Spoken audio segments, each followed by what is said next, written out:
Welcome to Legal Learning Hub. So let's start today's video with the first two lines. It's not whether you get knocked down, it's whether you get up. So never give up on your dreams, always chase them. And let's start with today's video.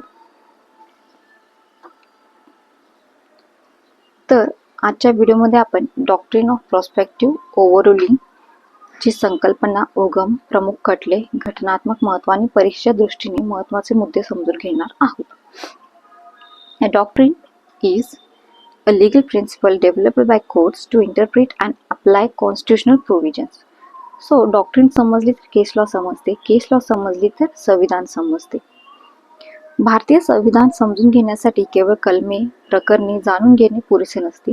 न्यायालयाने संविधानाचा अर्थ लावताना काही महत्त्वाच्या तत्वांचा आणि नियमांचा वापर करतात, ज्यांना आपण डॉक्ट्रिन असे म्हणतो. सो या डॉक्ट्रिनमुळे न्यायालयांना संविधानातील तरतुदींचा योग्य अर्थ लावता येतो, कायद्यांची वैधता तपासता येते आणि नागरिकांच्या अधिकारांचे संरक्षण करता येते.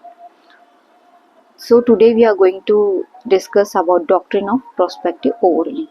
So let's start with the definition of the doctrine.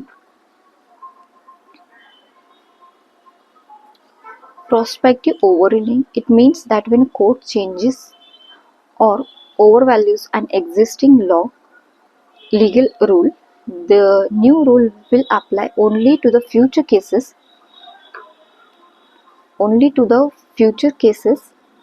and not to past transactions or actions that were completed under the old law.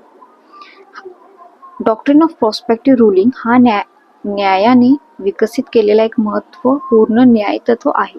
ह्या सिद्धांतानुसार जेव्हा न्यायालय एखाद्या पूर्वीचा कायदेशीर नियम किंवा निर्णय रद्द करून नवीन कायदेशीर तत्व स्थापित करते, तेव्हा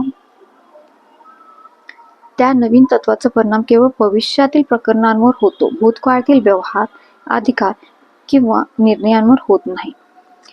या सिद्धांताचा उगम अमेरिकेत झाला असून तो प्रथम great north railway versus sunburst oil and refining या प्रकरणात मांडण्यात आला. भारतात हा सिद्धांत सर्वोच्च न्यायालयाने Golaknath versus state of Punjab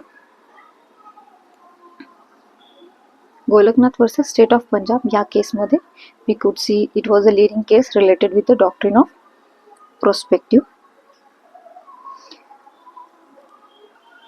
तर या Golaknath versus state of Punjab 1967च्या केसमध्ये या ऐतिहासिक प्रकरणात स्वीकारला गेला होता. या प्रकरणात न्यायालयाने संसदेला मूलभूत अधिकारांमध्ये दुरुस्ती करण्याचा अधिकार नसल्याचे ठरवले.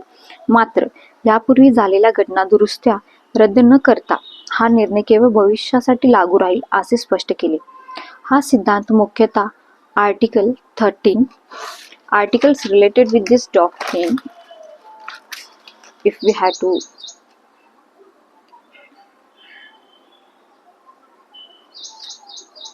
to say the constitutional provisions related with the doctrine are Article 13, Article 32, Article 144 and Article 368. जर प्रत्येक नवीन न्यायालयीन निर्णय भूतकाळापासून लागू केला गेला तर अनेक व्यवहार, अधिकार आणि प्रशासकीय कृतींमध्ये गोंधळ निर्माण होऊ शकतो. म्हणूनच हा सिद्धांत कायद्यातील बदल आणि सामाजिक स्थैर्य यांच्यात संतुलन राखण्याचे कार्य करतो. So the core principles of this doctrine are: courts may change existing law, past transactions should not be disturbed, legal certainty must be maintained, citizens should not suffer because they relied on the old legal position. Conditions for applying the doctrine: public interest requires, settled rights need protection, administrative chores may result, and justice demands a future only effect. Importance of the doctrine: legal certainty protects. So let me tell you all this in detail. Prevents, ensures and balances.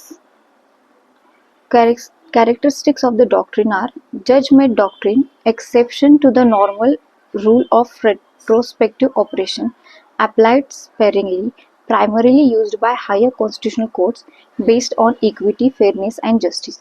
So if I had to explain in few lines this doctrine, means that a judicial decision changing an existing legal position will apply only to future cases and will not affect the past transaction on the vested rights. So now let's begin with few MCQs based on the doctrine. Which landmark case later reaffirmed the utility of prospective overruling in constitutional adjudication? It was the case of Keshwanand Bharti. The doctrine of prospective overruling was introduced in Indian constitutional jurisprudence in Golaknath versus State of Punjab case. Who introduced the doctrine of prospective overruling in Indian constitutional law through judicial interpretation? It was Supreme Court. Which of the following articles was significantly involved in the Golaknath case? It was the Article 368. It is constitutional amendment article. So doctrine of prospective overruling means that a new legal rule applies only to future cases. The primary objective of the doctrine of prospective ruling is to protect settled rights and avoid hardship.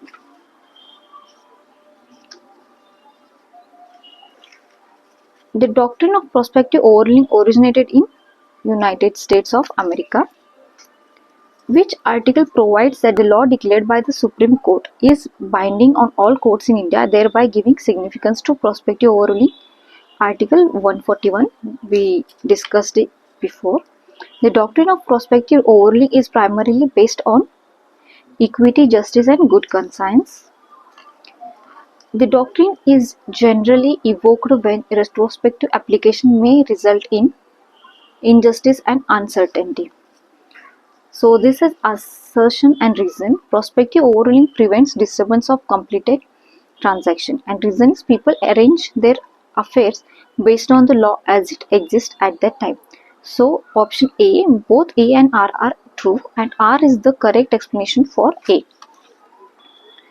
The Supreme Court is in Golaknath applied prospective overruling mainly to protect previously enacted constitutional amendments. Next, the prospective overruling is most closely associated with which constitutional value? Legal stability. Which of the following statements are correct? Prospective overruling protects vested rights. That one is right, and it promotes legal certainty. Both are true. Which of the following best describes the effect of prospective overruling? Future cases are governed by the new rule. Prospective overruling is generally exercised by constitutional courts. The most accurate description of the doctrine of prospective overruling is a judicial technique that limits the effect of a new legal rule to the future. And last view, prospective overruling is considered on exception to the general principle that judicial decisions operate retrospectively. Which one of the following is not a feature of prospective overruling? Automatic retrospective application is not a feature. Judicial innovation, protection of settled rights, and legal certainty are the features of prospective overruling. Lastly, which US case is associated with the origin of the doctrine of prospective overruling? It is the case of Great Northern Railway versus Sunburst and Refining. Before we go, let me explain you retrospective and prospective. तर कायदा किंवा निर्णय भूतकाळापासून लागू होतो हे retrospective असते. कायदा किंवा निर्णय केवळ भविष्यासाठी लागू होतो म्हणजे प्रोस्पेक्टिव्ह. पूर्वीच्या व्यवहारांवर व घटनांवर परिणाम होतो रेट्रोस्पेक्टिव्हली, आणि पूर्वीच्या व्यवहारांवर परिणाम होतो नाही. प्रोस्पेक्टिव्हचा अर्थ तसा असतो. अँड आधी निर्माण झालेल्या अधिकार प्रभावित होऊ शकतात रेट्रोस्पेक्टिव्हमध्ये, आणि प्रोस्पेक्टिव्हमध्ये आधी निर्माण झालेले अधिकार सुरक्षित राहतात. तर सोप्या भाषेत सांगायचं तर समजा 2026 मध्ये सर्वोच्च न्यायालयाने एखादा जुना कायदेशीर नियम चुकीचा असल्याचे ठरवले, तर रेट्रोस्पेक्टिव्हली जर निर्णय रेट्रोस्पेक्टिव्ह असेल तर तो भूतकाळातील व्यवहारांनाही लागू होईल, आणि प्रोस्पेक्टिव्ह असेल तर तो भूतकाळातील व्यवहारांना फक्त लागू होणार, आधीच्या कोणत्याही केसमध्ये इन्व्हॉल्वमेंट नसते. तर डॉक्ट्रिन ऑफ प्रोस्पेक्टिव्ह रुलिंग हा न्यायालयीन निर्णयांचा परिणाम केवळ भविष्यात लागू करून न्याय निश्चितता आणि सार्वजनिक हित जपणारा महत्त्वपूर्ण घटनात्मक सिद्धांत मानला जातो. Hope you all like this video and thanks for watching. Thank you.